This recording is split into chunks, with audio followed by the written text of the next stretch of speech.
یوه ورځ سلطان محمود غزنوي خپل ورور ته وویل لاړ شه د کسابانو د ترازو تیږه چې غوښه پرې تلي ویې ګوره، که د چا تیږه کمه وه رایې وله چې سزا ورکړو.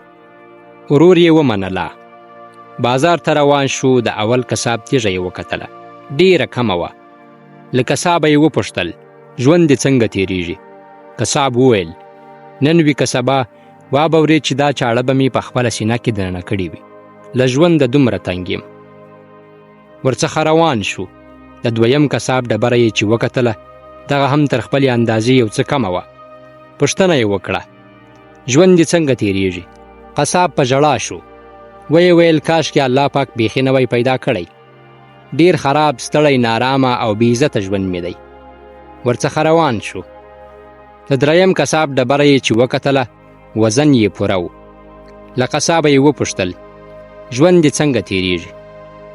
قصاب وویل شکر الحمدلله ډیر ښه ژوند مې دی، تر ډیرو خلکو مې اولادونه، ښځه، کور، مال او ملک ښه دی، ډیر خوشحاله یم.